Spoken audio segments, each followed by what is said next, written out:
Microscopic Milton is very small indeed.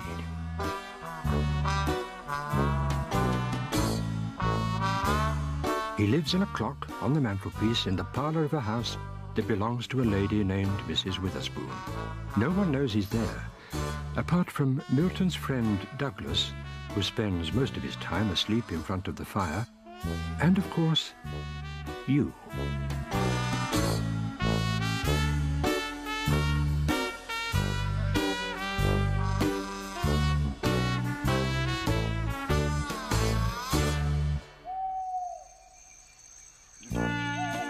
Milton and Douglas were looking out of the window at the moon.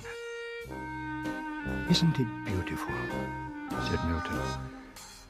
"I'd love to go there and see what it's really like."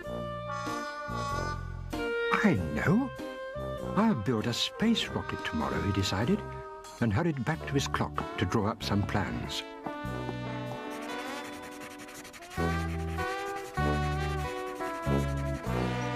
Milton found everything he needed to build a space rocket: an old washing up liquid bottle, some sticky tape, some bits of cardboard, and some bright red paint. Douglas watched as Milton set to work.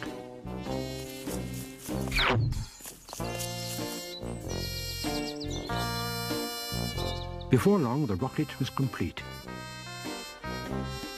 "All I need to do now is pack for the journey," said Milton. "Now, let's see.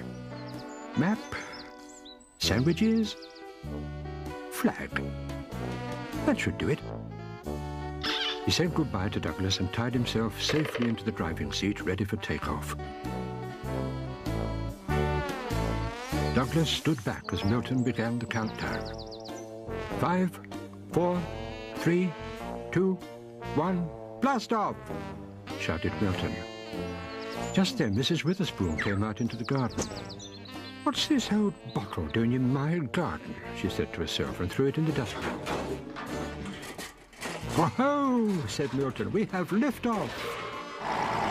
Suddenly the dustmen arrived and tipped the rubbish and the rocket into the back of their lorry before setting off to the tip. Douglas was quite concerned and immediately gave chase. I hope I land soon," thought Milton. "This is a very bumpy ride."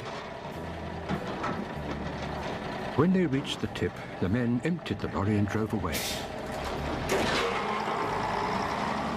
"Oh, thank goodness I've landed," said Milton. And he climbed out of the rocket to investigate. "So, this is the moon," he said to himself, as he looked round at the strange landscape. "It's not quite what I expected." Then Milton saw something. It must be a moon creature, he thought, and decided to introduce himself. "Greetings," said Milton, but the moon creature didn't reply, so Milton gave him a friendly prod. "Ah!" "Oh, that was close," thought Milton. "I'd better get back to Earth straight away before any more moon creatures arrive." Milton began the countdown. 5, 4, 3, 2, 1, blast off! Just then Douglas arrived. "Ah, there it is," he thought, as he picked up the rocket and carried it safely home. Later that evening, Milton told Douglas all about his adventures on the moon. "It was all very exciting," said Milton, "but I don't think I'll be going again." Douglas glanced up at the moon. If only he knew, he thought. If only he knew.